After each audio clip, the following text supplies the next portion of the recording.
ম্যাচের হিসেবে ১১২ মিনিট, তবে সময়ের হিসেব টানলে টিএসসিতে এমন উদযাপনের জন্য আকাশী নীল শিবিরের অপেক্ষা পাক্কা ৫ ঘন্টারও বেশি।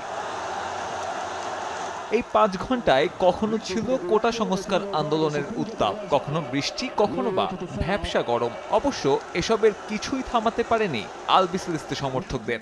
রাতে না ঘুমিয়ে আমরা এখানে আসছি সকালে খেলা দেখতে। আমরা একটা সিলভার টিমকে গোল্ড টিমে রূপান্তরিত করছি। সকাল ৫টা বাজে ঘুম থেকে উঠছি, এখন পর্যন্ত সারা রাত্রে ঘুমাই নাই। আর্জেন্টিনা আমাদেরকে যে ম্যাচ উপহার দিয়েছে সের জন্য আমাদের এই কষ্ট আমাদের কিছুই না।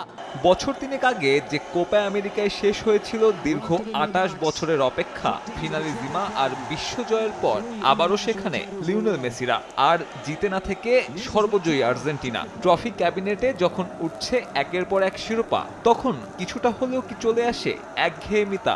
এখন জয়টা আগের মতো আর আমাদের ফিল করায় না। যদি বলেন হিমালয় জয় করার পরে কংলাক জয় করতে যাচ্ছেন আপনি সাজেকের, তাহলে যেমনটা ফিল ঠিক তেমনটাই। সবসময় ট্রল করতো আর্জেন্টিনা মেসি ছাড়া একদম অচল, যদিও আজকে আর্জেন্টিনা দল প্রমাণ করে দিয়েছে যে সুস্থ মেসির চাইতে আহত মেসি বেশি শক্তিশালী।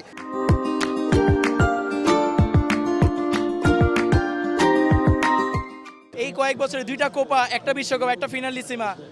আর্জেন্টিনার ভক্ত হওয়ার মানে এটা বেস্ট জেনারেশন। এতদিন আমরা যখন একটা ফেলিয়ারের পর আসছি and then World Cup, then আবার, so it was a big achievement.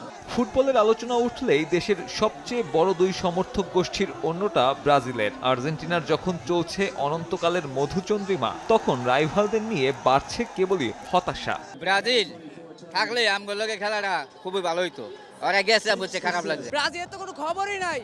Where is Brazil fan? আমরা চেয়েছিলাম ব্রাজিল আমাদের সাথে একত্রিত হয়ে ফাইনালে, এবং ফাইনালে যাতে তাদেরকে আমরা ব্রাজিল এবং আর্জেন্টিনাকে দেখতে পারি। আগে আমি ব্রাজিল করেছি, এখন আর ব্রাজিল করব না, এখন থেকে আর্জেন্টিনা সাপোর্ট করব। খেলাধুলার প্রতি বাঙালির ভালোবাসা বিশ্বনন্দিত। টিএসসি যেন তারই সাক্ষী হলো আবারও। শুধু লাতিন আমেরিকার দেশ আনন্দে ভাসায়, সেই সাথে হতাশাও বাড়ে কবে লাল সবুজের বিজয় উল্লাসে একত্রে মাতবে গোটা দেশ। সাব্বির মিঠুন, সময় সংবাদ, ঢাকা।